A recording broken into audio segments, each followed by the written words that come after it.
Hello hooligans and welcome back to my NPV tutorial series. Today's episode is going to be about custom pathing, and I will explain what that is. I believe I did explain that in the last episode, but just as a recap, if anybody's forgotten or missed that part, essentially it's a way of making sure that all your textures or meshes have their own file paths that are unique, that don't match the one in the original game files, and that will prevent anything from conflicting with other people's NPVs or mods or whatever, so that once you give your NPV to your friend, there's essentially no risk of their mods overlapping with yours. And this goes even if you have a completely vanilla V or NPV. Basically, what it does is it just ensures that you won't have modded components showing up on your character when you don't want them to. I wanted to go back in with an example I gave last episode. Essentially, like let's say for example you have a cool tank top on it, Johnny's tank top, and it says "fuck" on it, right? And you think that's so cool and punk. However, your friend that you're about to give your NPV to has a mod that replaces that shirt texture with a shirt that says "Skibbity Toilet" on it. And you don't want a Skibbity Toilet shirt, do you? No. You want the cool punk t-shirt. So, of course, what you're going to do is you're going to custom path that texture, give it its own unique file path so that it doesn't conflict with your friend's Skibbity Toilet mod. So yeah, without further ado, let us get started. So I'm going to start with body components. So what we're going to do is we're going to double click on this to open up the mesh. And I'm also going to open up my appearance file. So when we drop down our appearances file, go into our first appearance, components, and go into, I said I'm going to start with the body. So the first thing on the body list is our left arm. So I'm going to drop down the left arm section, and right here we can see that the material I put in here is pale warm ivory. And so if we go to our arm, we can see that there is a drop down here that says pale warm ivory. So I'm going to drop that down, and I'm going to drop down the thing that says chunk materials. And right here where it says chunk materials, we can see that there are two materials here. There's pale warm ivory, and then there's personal ink. Now the question is, how do we open these materials themselves? How do we open the files which contain the actual textures that go on the arm? So essentially what we're going to do is we're going to scroll all the way down here to where it says local material buffer. And we're going to see that it's actually empty. Now here's the thing, this is an anomaly because usually materials are found under local material buffer. However, if you can't find it in local material buffer, what you're going to do is you're going to click on preload local material instances instead. So this is where materials are kept if they're not in local material buffer, and this is a complete anomaly that it's not in here. And so anyway, what we're going to do is we're going to scroll down to where the materials we need are. So we have pale warm ivory and personal ink. I'm going to start with pale warm ivory, and I'm going to drop down this little caret right here. And right here we can see that there is a section that says base material, and that's going to be this file path. So I'm going to grab this file path, and I'm going to paste it in here. And we can see right here that this is a material called female arm 01 ca pale 00 warm ivory .me. Now .me is short for material instance, I believe, and that is the that is basically the file where texture PNGs are kept. So I'm just going to open this up, and I'm going to actually create a new folder, and I'm going to put this in here, and I'm going to call it materials. And then I'm going to make a subfolder within materials, and I'm going to call it body mat. Mat is short for materials. Just going to drop down the stuff I don't need right now.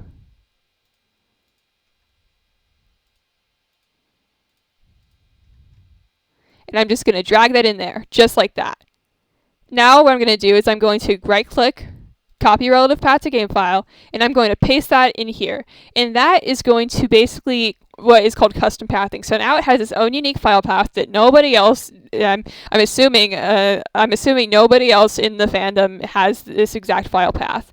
So yeah, however, we're not exactly done there, because a material instance is only really the file that really holds the stuff that actually creates the material. And so what we're going to do is double click on this to open it. Now right here we can see that there's another thing that says base material, and that leads to another material instance file. So we're going to do the exact same thing here. We're going to paste that in there, double click to add it to the project, bring it down to body mat, and now default female, and that's a new file path. So now we can do the same thing again. Now, however, I would like to mention one thing, and that's that this is a no-go. This is a no-go right here. What your material instance file should be set to is default, not embedded. Because here's the thing: is if any of your material instance files are set to embedded, then the game will crash instantly. No matter how good your PC is, your game will instantly crash if you have your one of your material instance files embedded, and that is a guarantee. Like, try it for yourself. It's crazy. But anyway, just make sure that your me file has a default instead of embedded. Save that. And now we're going to open up default female arm. We can see right here that we have another base material right here that leads to one that's called default arm. And now I'm just going to grab that, drag it down here, default arm. Oh, and did I mention that the process of custom pathing is incredibly tedious and that most of this episode is probably going to be time lapses? But anyway, we got this in here, and we can see that. And we can see, however, this one has a little drop down here that says values. So I'm going to click on the little drop down that says values, and we can see there are three things right here: albedo, normal, and roughness. Now, albedo is going to essentially be what makes up the arms like color. So if we go in here, right, and make sure you have your properties tab open by going to view and then having this checked. And once we search up this thing here, right, we can see right here that this is essentially a flattened version of the arm texture. This is what the arm texture looks like, and it's basically, imagine if you were to take like a 3D object like an orange, and you were to peel the orange and lay out the orange peels flat, then that's basically what an albedo does. That's basically how an albedo works. I'm just going to do the same thing here. Now, I will say a lot of people will probably disagree on the way that I organize my materials, because most people don't just throw every single material into one file because it can get jumbled up. But oftentimes when you custom path something, this is the last time you'll really need to touch this material. So in my opinion, my personal opinion, people don't have to agree with me, it's fine to just completely just toss these into their folder and kind of forget about them.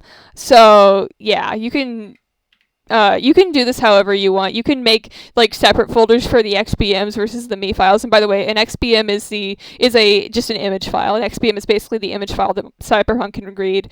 You can choose to like separate by XBM and me's. You can choose to like rename them more intuitively. You can choose to do pretty much anything you want, as long as it's, again, lowercase, etc. As long as it's like lowercase, no special characters, underscores instead of spaces. Just as long as the file path is unique to you, then that's what matters.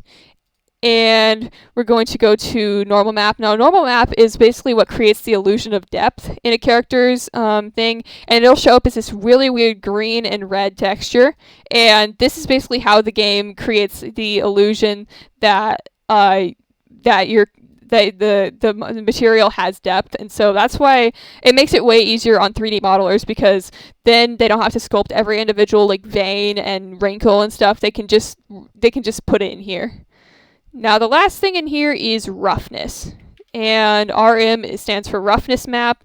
And it creates the illusion of, well, roughness. It's basically the opposite of shininess. Now we're going to select this and paste it in here. And now, when it comes to custom pathing, once you hit an XBM file, that means you can stop custom pathing. So we can see if we open this up, there's nothing here. There's no more file paths here to edit. We are completely done with custom pathing these three. However, we still need to keep going with default arm 01. So we have default arm 01. I'm going to open this. I'm going to save this first. And then I am going to, right here, we can drop down this values thing, and we can see that there is this thing that says normal detail and tint color mask. Now, here's the thing: we're getting to the point where you can use your own discretion and decide whether or not you need to custom path something or not. Now, what I mean by this is that once you get a little bit better at once you get more experienced at making NPVs, you'll be able to kind of learn what each file in the game really does and what it contributes to what it really contributes to your character. And so essentially what we're doing here is, like, if we're thinking to ourselves, if this thing was changed by somebody else's mod, would I care? So I'm going to go here, for example, normal details, and I'm going to type it in here. Now, we can see right here, this is literally just skin texture. That's all normal details are. This is basically just skin texture.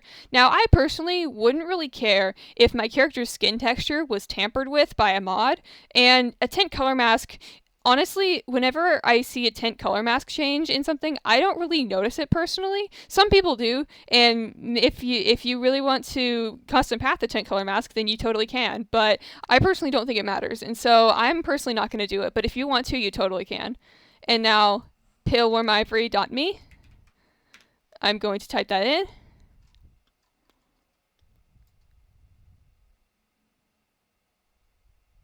Drop it in here.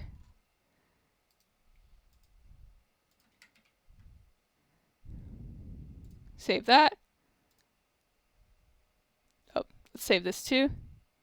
And we're going to open this up. Now we can see here there's 9 values in here.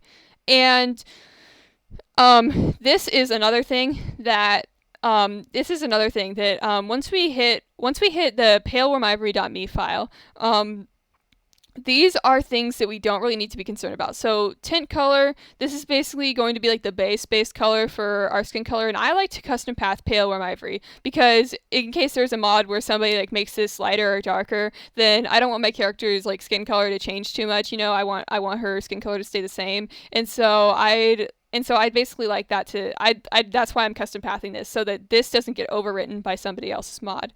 Now, here's one thing. If you see any file that says like small white or black.xbm, basically anything that's in the file path engine / textures / XYZ, you pretty much don't need to custom path that because, I will say I've never ever seen a mod that tampers with these files right here, because if you go and look at it, it's literally just a white square. I don't think anybody in their right mind would tamper with this. And so you do not have to custom path these. And so and same with skin.mt. I've never found need to custom path skin.mt.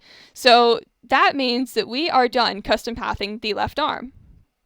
Wait, no, we're not done. However, we're not done custom pathing this arm because there's still the personal link. Now the personal link, there uses this thing called multi-layers. And multi-layers actually make things pretty easy on us because there's only 3 things we need to custom path. There's this, this, and this. So I'm just going to grab this.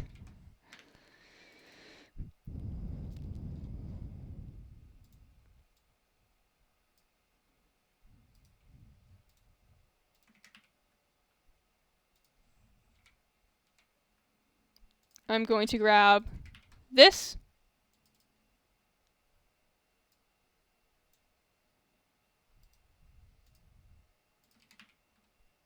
And I'm going to grab this.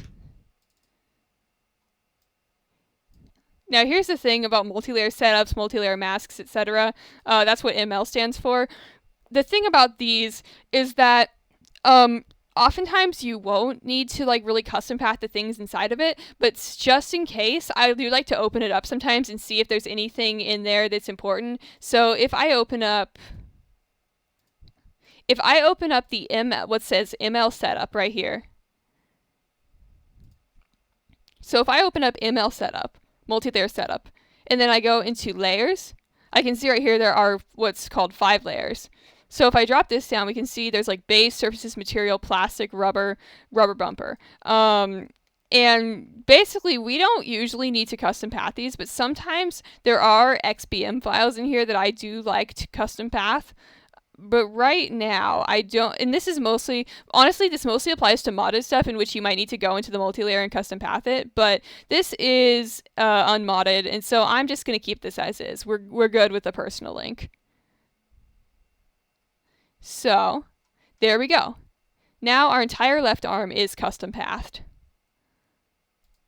So I'm going to X that out, and I'm going to drop down the body again, and we're going to do the same exact thing with the right arm. So we're going to go to, since there's nothing in the local material buffer, we're going to go to preload local material instances. Same drill as before. However, we won't need to this time do the entire process again because we already have in our files female arm 01 CA pale warm ivory. So I'm just going to copy this in. And since, as we can see here, when we open this up, it already is pathed this one, the chain is already created. So we don't have to do anything else. The chain has already been created with this file that we are using here. So we're completely done with this side. And another good thing about the right arm is that it does not have a personal link. So we don't have to do anything with that either. We're done with the arms. Next up is the fists. And these should be pretty easy. Again, because there's only one chunk material, and that's base fist matte. So local material buffer is empty.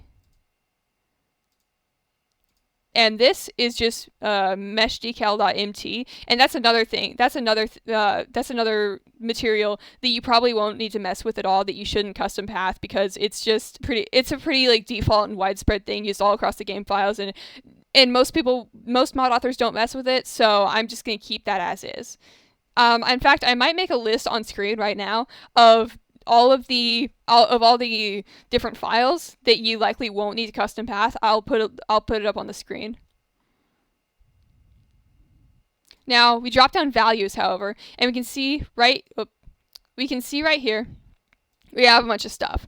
We have first diffuse texture. That is going to be this right here. Now these are literally just bruises that are on the knuckles, and I don't see why anyone would really mess with these unless it was, I don't know, to make them more realistic or maybe change the coloring a little bit. So I'm not going to custom path that. Now the same goes for this right here. This is a normal map. I'm probably not going to mess with that either because I don't really care if anybody messes with that. And again, these are only used, I believe, in the Street Kid prologue. So so I'm assuming that these would not be messed with by mod authors. So I'm just going to leave this alone. And as for the things to say like diffuse alpha, normal alpha, these are just values. These are just number values, and I don't see why anybody would change these really. Plus this is a part of this file which has been custom pathed. The meshes are all custom pathed already. So this is a part of the mesh file that's been custom pathed, and therefore we don't have to worry about the numbers, and I'm not going to worry about this. So we're good on the fists. Our nails, however, I would like to change the nails because some people might make like color replacers for nails and whatever. So I'm going to change it, and I have the ragged black multi-layer. Now, multi-layer is always a good sign because that means it's going to be easy peasy, lemon squeezy to custom path. We just have a multi-layer setup, and then a normal map. So we have our ragged black multi-layer. I'm going to scroll down to, this time it's in local material buffer. So I'm going to scroll down to local material buffer, and we can see preload local material instances is empty, so it's going to be in local material buffer. We're going to open this up, and we're going to scroll down to where it says ragged black multi-layer. And we can see right here that these are actually this leads to a me file, doesn't lead directly to a multi-layer. So we're actually going to grab this. Female nails ragged black. And this is a point where I like to start collapsing some of these files just so that everything can stay organized. Again, same drill, drag it into body mat.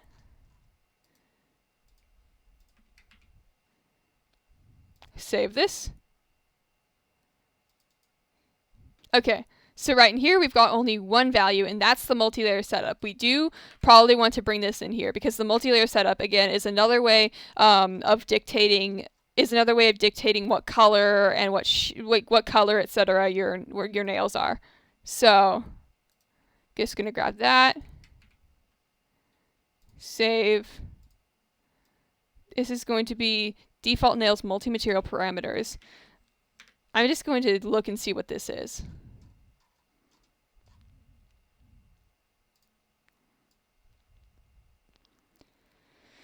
Now, I believe this is just a generic nails file, so I'm not sure if we need to custom path this. But oftentimes, here's the thing: whenever I'm making NPVs for somebody else, I always will custom path everything to the bone. Like I'll custom path even like the normal like even the bumps of the skin, I'll custom path. But when you're doing it for yourself, I feel like you can be a little bit more lax because you are the only one who you know what stuff you care about and what stuff you don't when it comes to your character's appearance. So, yeah.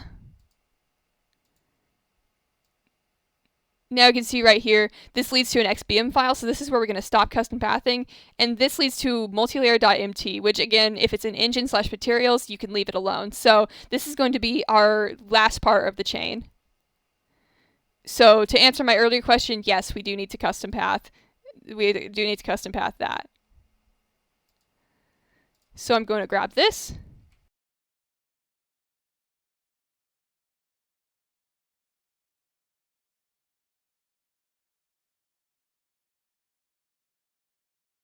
So you may notice that my computer clock just jumped ahead by like 7 or 10 minutes. That's because my package just arrived and it's Cyberpunk themed coffee. And some people in the fandom think it's a pretty stupid piece of merch, but like I'm just happy I got my samurai latte or my samurai mocha, you know. So anyway, I'm sitting here. I have my Cyberpunk mocha with me, and let's continue.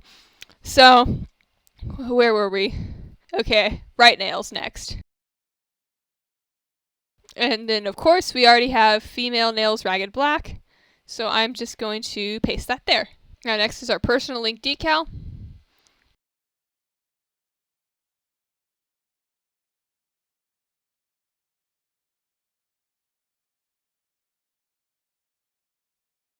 And metalness is the opposite of roughness. It's basically how metallic or shiny something is. And of course, once you get more familiar with these things, you can do your own edits to these and make them a bit different. Like, for example, I do for some of Eliza's later outfits. I'm planning to give her a pink outfit, and I think that a pink personal link would look really cool. And so what I could do at some point is I could export this, I could color it pink, I could import it back in, and her personal link would be pink. And I think that would be really neat. And I will show you guys how to do that. I will maybe show you guys how to do that in a later episode. That might be for like a spin-off series or something. Like but yeah. This is yeah. Okay, so we got our personal link. Nipples.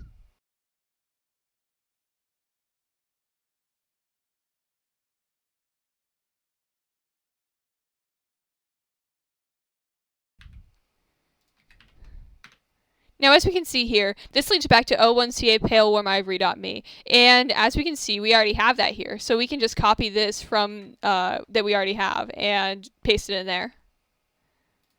And we're going to save that. And we're going to save that. And I'm going to take a sip of my Cyberpunk mocha. Bet you guys are jealous of me, huh?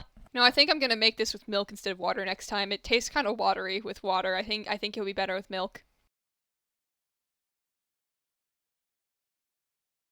We're on to our hairstyle, if you know what I mean.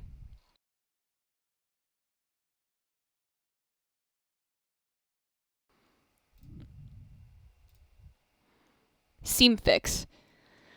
Now, I don't think most people would tamper with the seam fix, but just in case, I am going to look at both of these files and see what they are. So arms matte and neck matte. We go into local material buffer is empty, so we're going to go to preload material instances. Now, looks like this just leads to metal base.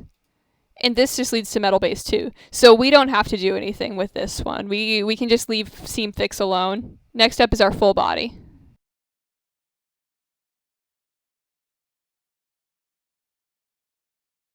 I can't show that on camera, but essentially this is the base body texture. This is the base body texture that like essentially makes up how your character's skin looks. And people mod this all the time. They'll add like hair, freckles, etc. And I love those mods so much. But for Eliza specifically, I want her to just have the default body.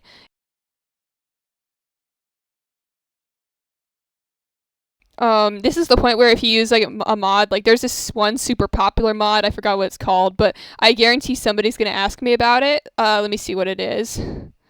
Okay, this is it. 4K complexion and body for female V.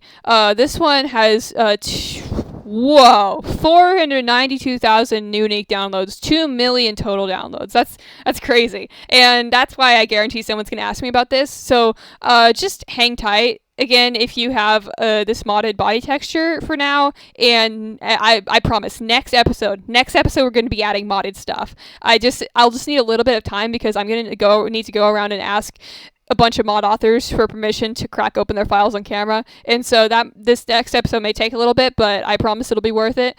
And so anyway, yeah. And we are done with this one. So this is going to be the point where I'm going to probably go into a time lapse, and I'm only going to pause the time lapse if I have something kind of anomalous that needs explaining. So yeah, without further ado, let's go into the time lapse, and I will see you guys on the other side. This may be a point where you'll want to just collapse some of these folders with all this stuff that you've gotten, and just delete them just so you don't have to scroll up so much every time you want something. And by the way, before I did this scar thing, I forgot to mention that if you have your chunk masks turned off, like for some of these, for example, for the scars, I have all the chunk masks turned off except for 0, then you don't have to custom path the stuff that's not on. I just want to make that clear. So if something's not showing, like there's no need to custom path it, so don't bother. Now, it's very, very important to custom path tattoos because there are so many tattoo mods out there, and there is no say, and you're just going to want to make sure that these are definitely custom paths. So if you're kind of person who wants to do minimal custom pathing, this is one of the ones that is going to be essential, by the way.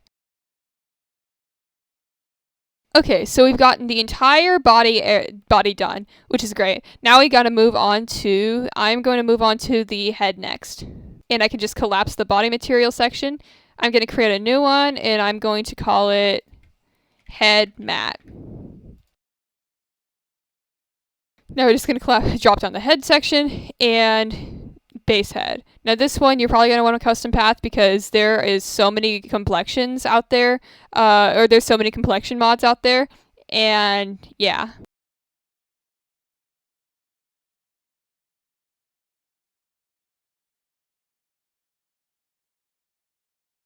Look at how terrifying this is. I feel like he's gonna tell me scary stories around the campfire, or like haunt my dreams, or be my sleep paralysis demon. Something like that. I don't know.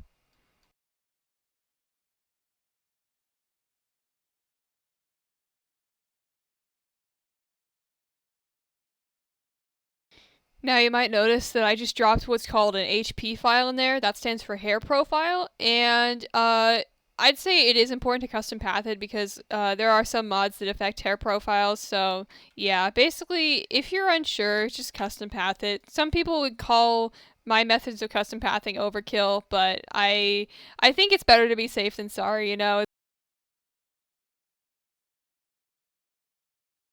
Now, if we go into the appearances section of the eyeballs, and we scroll down to right here, we can see, of course, there's 2 chunk materials in here. There's the wetness and there's the skull black, and then there's the iris. And we do definitely need to custom path the iris, just in case there are eye replacer mods out there.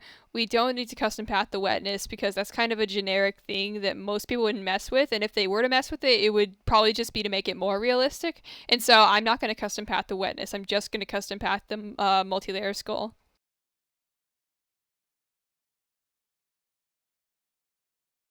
Now, this SP file, this is a skin profile. I don't know much about skin profiles, but I say it's better to be safe than sorry.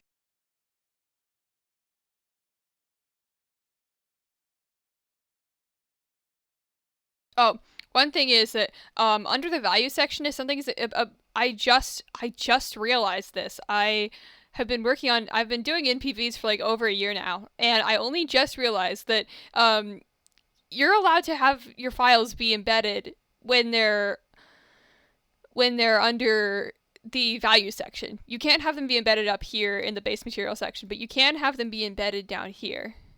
So, yeah.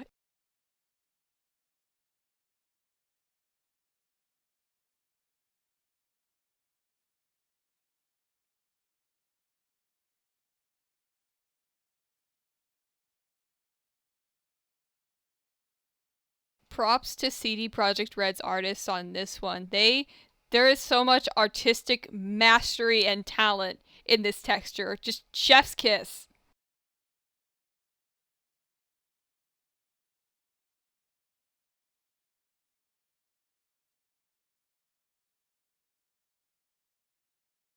Now here's the thing.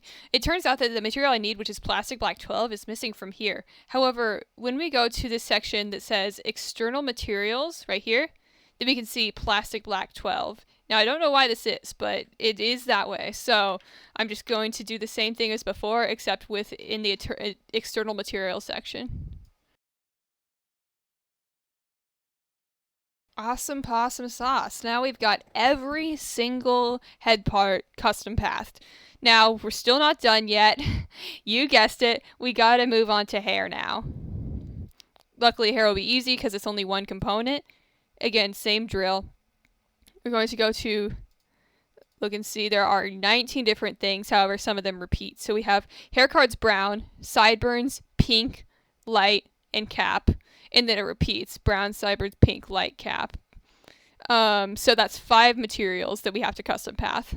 So nothing in the local material buffer. Now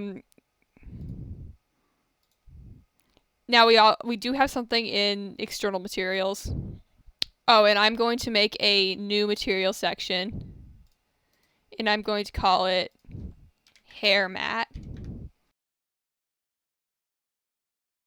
Now there are a few mods that make hair textures a little bit better.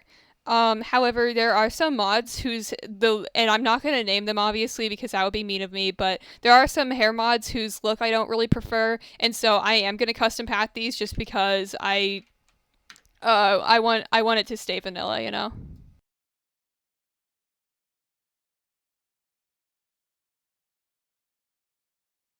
Now, if you're wondering what a hair cap is, it's basically like the coloration underneath the character's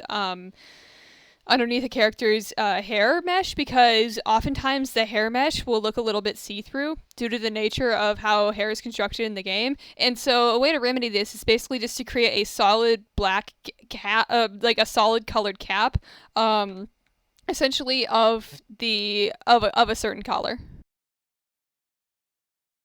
And we've got all of the hair custom pathed. Now, we still are not done. We still have the clothes to do. And then once we do the clothes, we'll be completely done. And good thing we don't have very many clothes. Now, custom pathing clothing is important because there are a lot of mods out there that recolor clothing, even NPC clothing. So it's nice just to have everything organized. And now, one more thing is that anything that says garment decals on it, you don't have to custom path that either, because that is another one of those common files that nobody would dare tamper with. Yeah.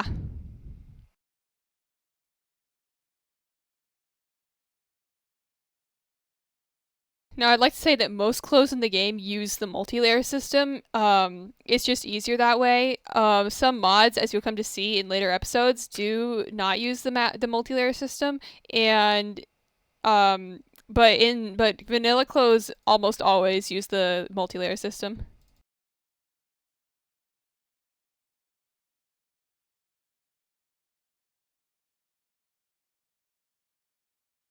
So it looks like now everything is custom pathed, which is awesome. And I know that took so long, and I'm very sorry about that, but that's just how custom pathing is. There's not really a way to speed up the process. I just suggest turning on some music and doing your thing, you know. But anyway, when we install her, she's going to look pretty much the exact same as before. However, what I'm going to do is I'm going to install a bunch of FimV mods that are meant to change the look of FimV completely, and I'm going to show you how different she looks from how I'm going to show you all the things that she retained that the player character did not. So, what I'm going to do is right here. We have 5 mods. So this one, I believe, takes the small boobs body and makes it a completely flat chest.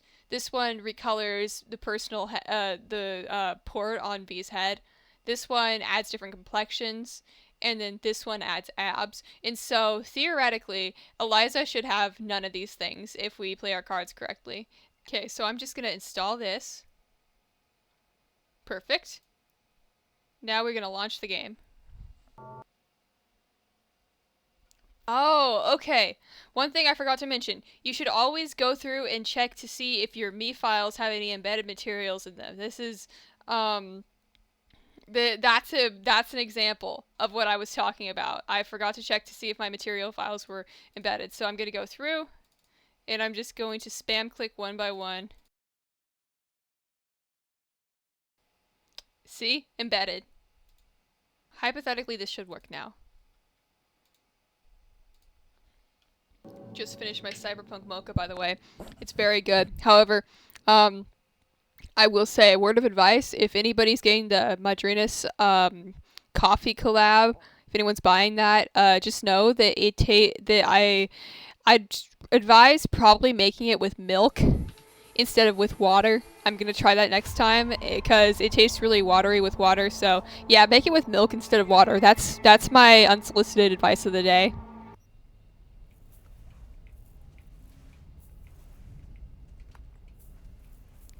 And as we can see here, while we haven't seen it, well, there's no difference really from last time. We can see right here that she is indeed does look exactly how she should, despite the fact that I've put mods on my game that affect FimV. In fact, I'm going to go to a FimV save and I'm going to show you guys. So as we can see here, it looks like she's got some modded eyelashes.